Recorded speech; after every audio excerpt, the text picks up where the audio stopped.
Hey, good day to you. This is Todd. I'm a regular dude walking in the Word. We are looking at Leviticus chapter 24, and we've done this in 3 sessions here. And in this chapter, we're pointing out 3 things that God has pointed out as being holy. We've talked about the holy oil already, and then yesterday we talked about the bread that was sacred and holy. Okay, with both the bread and the oil, you were only supposed to make them a certain way, and then it wasn't something common. It wasn't Wonder Bread that I had left over and I brought to the tabernacle. That wasn't what it was. These were made special for this purpose. Okay.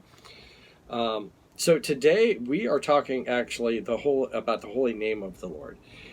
We're going to read here, and you're going to be like, what a crazy story here. Why is this here? Well, it's to point out how God's name is holy and it needs to be respected. It needs to be honored. Okay, sometimes you'd say it needs to be feared, and that's a term we use that means like deep respect, not like I'm afraid of that name, but it has deep respect, and so I'm going to I fear that because I have deep respect for that. Okay, so let's read here today. This is taken from Leviticus chapter 24, verses 10 through 23. Okay, it says this: Now the son of an Israelite mother and Egyptian father went among the Israelites. Okay, so obviously these 2 people had been married back in Egypt, and then they came out, and some of that stuff is going to happen.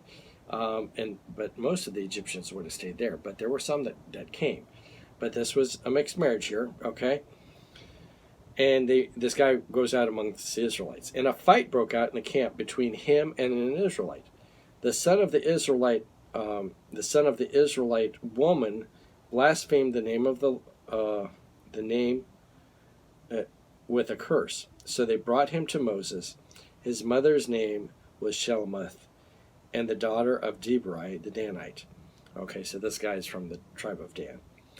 They put him in custody until the will of the Lord should be made clear to him. So they put him in like a makeshift jail until the Lord's will was decided.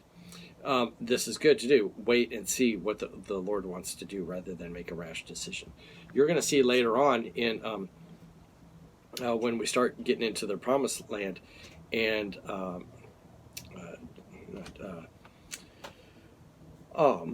it's I forget the guy's name now. This is crazy. Joshua. Why would I forget that name? But Joshua, these guys come to him and say, "Hey, we're from faraway land." And he goes, "Oh, okay." And he makes a decision right there and says, "Oh, you're from a faraway land? Oh, we'll make a peace treaty with you."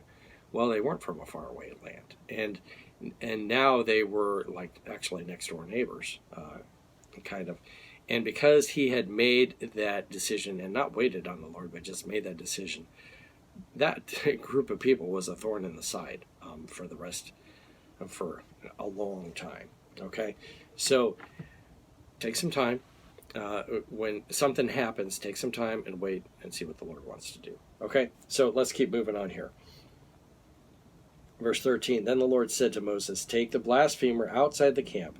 All those who heard him are to lay their hands on his head, and the entire assembly is to stone him. Say to the Israelites, anyone who curses their God will be held responsible. Anyone who blasphemes the name of the Lord is to be put to death. The entire assembly must stone them, whether a foreigner or native born, when they blaspheme the name, they are to be put to death. Anyone who takes the life of a human being is to be put to death. Anyone who takes the life of someone's animal must also make restitution for life. Anyone who injures the neighbor is to be injured in the same manner. Fracture for fracture, eye for eye, tooth for tooth.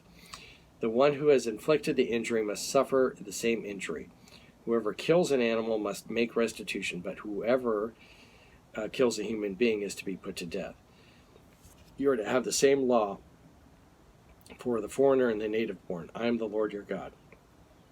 Then Moses spoke to the Israelites, and they took the blasphemer outside the camp and stoned him. The Israelites did as the Lord commanded Moses.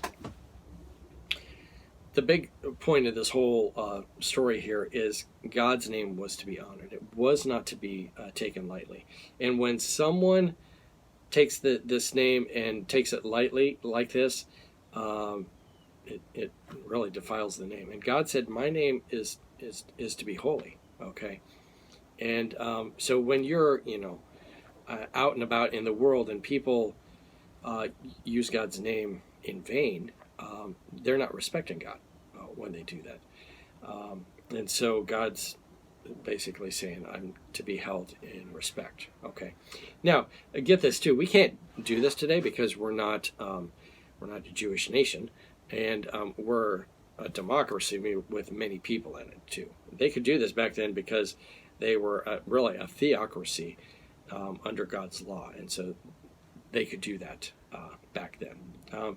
But the whole point here today is this: God's name was to be held in the highest respect, and when we start to use His name in vain and so forth, it keeps going down and down. Okay, but we've got to respect the name of the Lord. Hey, thanks for watching. I'm just a regular dude walking in the Word, and I look forward to seeing you tomorrow as we continue our journey through Leviticus. Lord's blessing. I'll see you then.